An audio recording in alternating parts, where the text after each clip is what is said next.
चलिए भाई, अब एक एक करके एक एक स्पोरोफाइट की बात करते हैं। सबसे पहले हमें किसकी बात करनी है? Simplest sporophyte of रिक्शिया।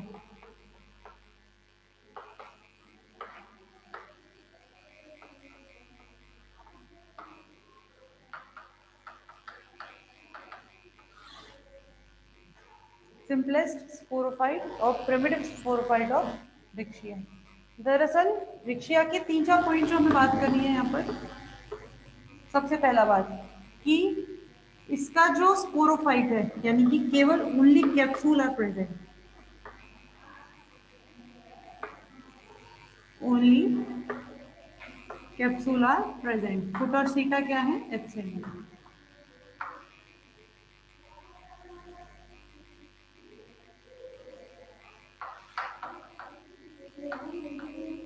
Foot and सीटा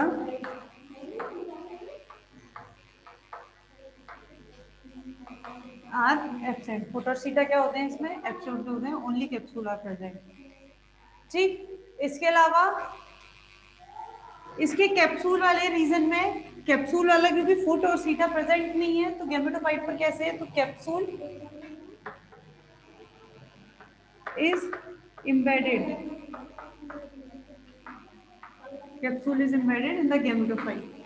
कैप्सूल क्या है? गैमेटोफाइट में embedded होता है।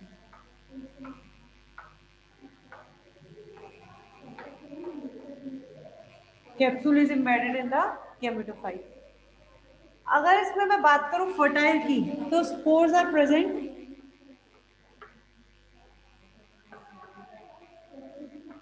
ठीक है, मोस्टली फर्टाइल सेल्स। ज्यादा क्या होता है इसके अंदर? Mostly fertile cells. केवल स्टेराइल सेल क्या होते हैं इसके अंदर? Outer covering of capsule, outer covering of capsule which is called calyptra.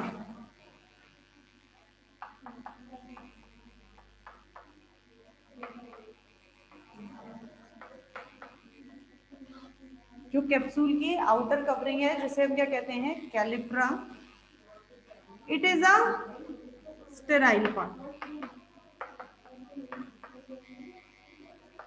केवल यही क्या होता है? इसका स्टेराइल पार्ट होता है। तो बेसिकली ये 4 पॉइंट्स हैं जो इसके कैप्सूल के बारे में या स्पोरोफाइट के बारे में हमें जानने हैं। इसके बाद इसका डेवलपमेंट है, वो मैं आपको बताऊंगी। लेकिन ये मेन 4 पॉइंट हैं जो इसके कैप्सूल के स्ट्रक्चर के बारे में है कि in the Riccia sporophyte only capsule are present, foot and seta are absent. Capsule is embedded in the gametophyte. इसका जो कैप्सूल होता है वो गैमेटोफाइट में एम्बेडेड होता है। क्यों? क्योंकि इसका जो कैप्सूल है, जो इसका कैप्सूल है उसमें फुट और सीटा प्रेजेंट नहीं है, तो इसलिए खुद कैप्सूल ही क्या होता है? गैमेटोफाइट में एम्बेडेड होता है। स्पोर्स प्रेजेंट होते हैं मोस्टली फर्टाइल सेल। इसमें क्या होते हैं? स्पोर्स आर प्रेजेंट, और वो कैसे होते हैं? मोस्टली फर्टाइल होते हैं। इसमें स्टेराइल पार्ट क्या होता है? स्टेराइल पार्ट केवल कैलिप्ट्रा, यानी कि जो कैप्सूल है, कैप्सूल की जो आउटर कवरिंग है, जिसे हम क्या कहते हैं? कैलिप्ट्रा, वो इसका केवल स्टेराइल पार्ट होता है। ठीक,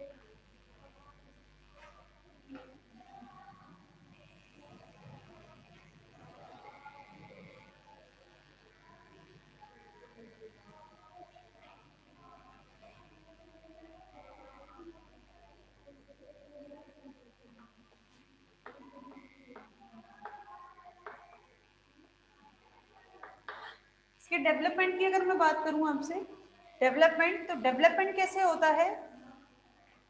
अच्छा, एक चीज और, कि जो जाइगोट होता है, ये किसमें?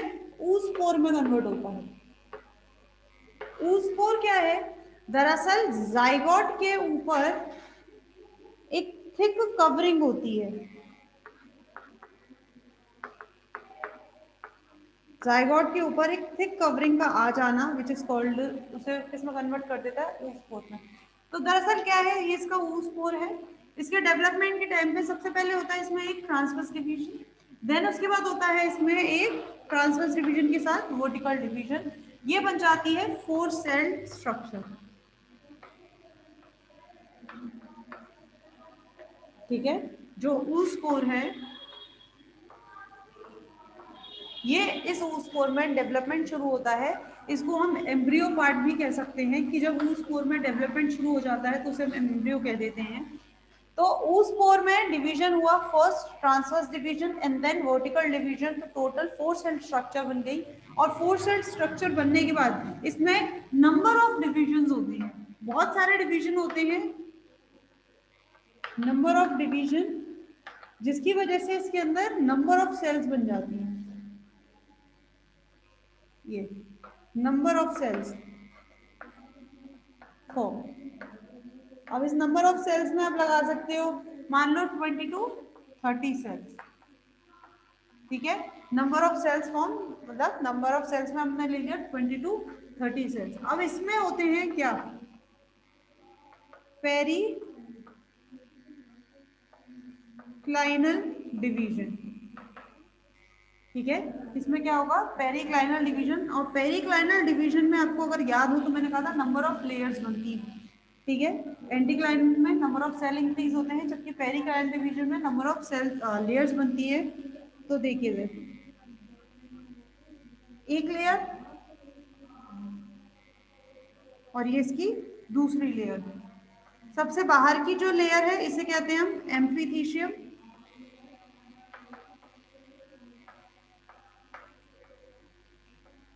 और ये जो अंदर की लेयर है इसे कहते हैं हम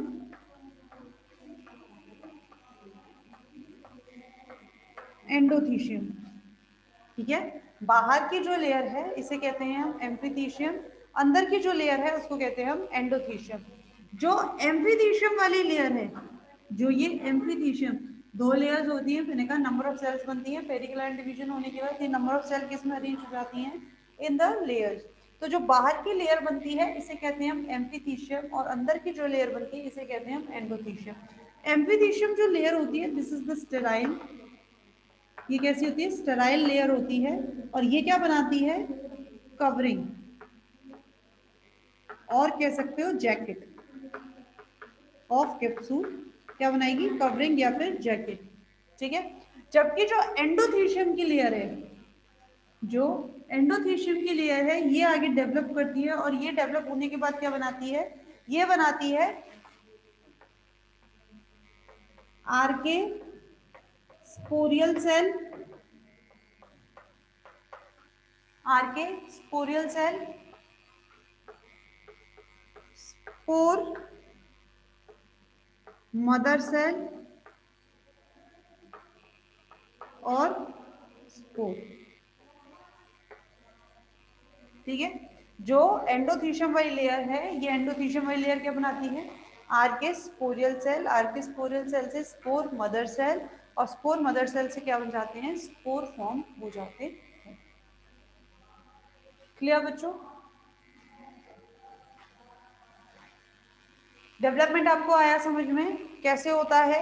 जो जाइगोट बनता है, इस जाइगोट पे हो जाती है एक थिक कवरिंग, जिससे बन जाता है ऊसपोर। देन उसके बाद या जाइगोट में भी ले लो, कैसे भी ले लो, उसमें होता है division, first division transverse, second division vertical, जिसमें 4 सेल स्ट्रक्चर बन जाती है। इस 4 सेल स्ट्रक्चर में फिर नंबर ऑफ डिविजन होते हैं, यानी कि कई डिवीजन होते हैं इस 4 सेल स्ट्रक्चर में, जिससे बन जाते हैं लगभग 20 to 30 सेल्स। अब इनमें, इन सेल्स में होता है पेरिक्लाइनल डिवीजन, क्योंकि ये जो अभी तक जो सेल अरेंज्ड नहीं थे, पेरिक्लाइनल डिवीजन होने की वजह से इनमें क्या बन जाता है, लेयर्स, ठीक है, दे फॉर्म द लेयर्स, जिसमें से जो आउटर लेयर है इट इज कॉल्ड द एम्फीथीशियम, और inner layer it is called the endothecium, ठीक।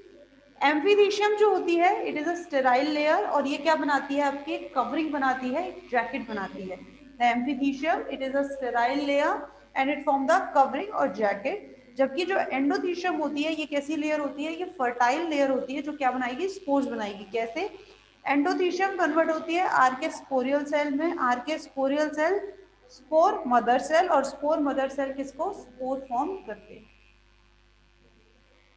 क्लियर बच्चों, किसी को कोई डाउट है तो बताइए, नहीं।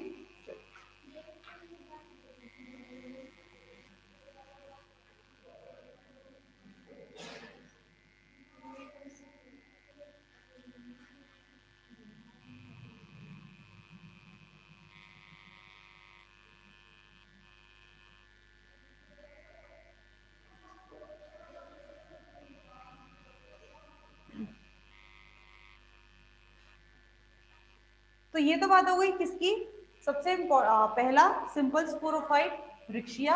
इसके बाद है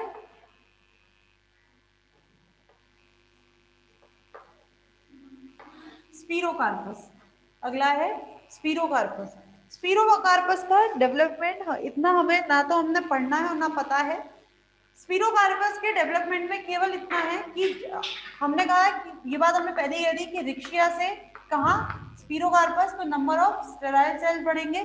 तो इसमें स्टेराइल सेल का नंबर कैसे बढ़ जाता है कि जो कैप्सूल वाला रीजन है इसमें हल्का सा एक बल्बस स्ट्रक्चर देखने को मिलता है इस तरह से, नॉट अ फुली डेवलप्ड, और ऐसा माना जाता है हल्का सा बल्बस स्ट्रक्चर किसका, सीटा का देखने को मिलता है। तो हम ये कहते हैं कि क्योंकि कैप्सूल जो अभी तक फर्टाइल था, अब उससे क्या हुआ, थोड़ा सा स्टेराइल सेल यानी कि सीटा का फॉर्मेशन हो गया है। तो हल्का सा इसमें सीटा फॉर्मेशन, बल्बस स्ट्रक्चर, सीटा का बल्बस स्ट्रक्चर का मतलब एक हल्की सी एक मतलब शुरुआत इस तरह से बल्ब लाइक स्ट्रक्चर ऐसे, ठीक है, जो ऐसा माना जाता है जो सीटा डेवलप करेगा, तो वो देखने को मिलता है। तो हम ये कहते हैं क्योंकि इसमें क्या बढ़ गया, नंबर ऑफ स्टेराइल सेल बढ़ गए। इसके साथ साथ रिक्शिया में जिसमें केवल अभी तक स्पोर थे, इस रिक्शिया में इस स्पीरोकार्पस के कैप्सूल में स्पोर के साथ साथ एक और सेल्स बढ़ जाते हैं और उन सेल्स को कहते हैं नर्स सेल। स्पोर्स के साथ साथ एक और सेल बढ़ जाते हैं और उन सेल्स को क्या कहा जाता है बच्चों, नर्स सेल। भैया, और ये नर्स सेल्स का काम क्या है, इन नर्स सेल्स का काम होता है प्रोवाइड नरिशमेंट, वही काम है नर्स का। तो इनका काम क्या है, प्रोवाइड नरिशमेंट, ठीक है, और नरिशमेंट किसको, स्पोर्स को, ठीक है। लेकिन है क्या ये स्टेराइल, नर्स सेल्स कैसी होती है, स्टेराइल सेल्स। कैसी सेल्स है ये, स्टेराइल सेल्स। क्लियर बच्चों? चलो,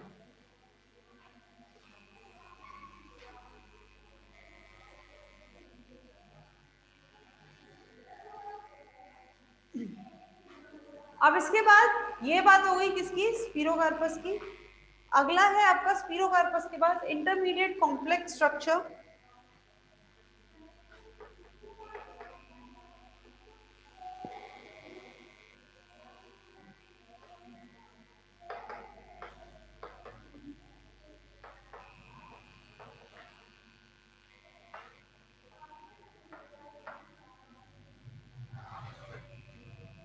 intermediate complex structure of Marchantia.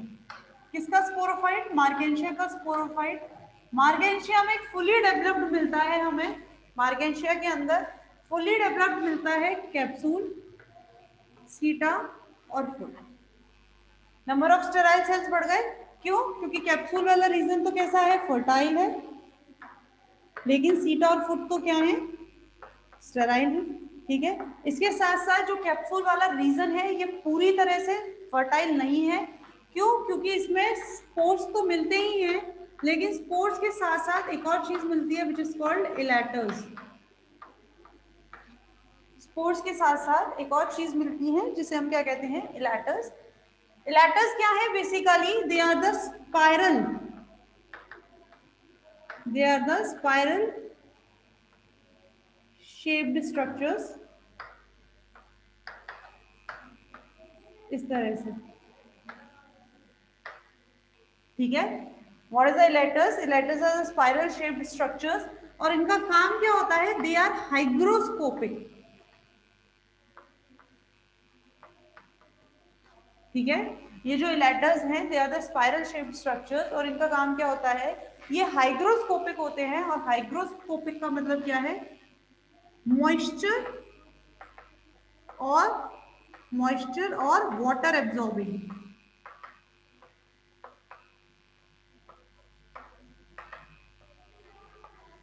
ठीक है। इलेटर्स क्या है, spiral shaped structures which are hygroscopic in nature, which मतलब मॉइस्चर और वाटर एब्जॉर्बिंग, और ये किस में हेल्प करते हैं, एब्जॉर्ब करते हैं वाटर को या मॉइस्चर को हेल्प करते हैं, वो एब्जॉर्ब करते हैं और हेल्प करते हैं in dehiscence, help in dehiscence of capsule, capsule के डेहिसेंस में, उसके खुलने में, कैप्सूल के बस्ट होने में ये हेल्प करते हैं, कौन, आपके इलेटर्स। क्लियर बच्चों, ठीक है। तो ये बात हो गई मार्गेंशिया की। अब आपका डेवलपमेंट रह गया मार्गेंशिया का, उसके बारे में कल बात कर लेंगे। तो अभी आज फिलहाल इतना ही, आप इसको एक बार ही घर पर पढ़ लेना। ठीक है बच्चों, थैंक यू।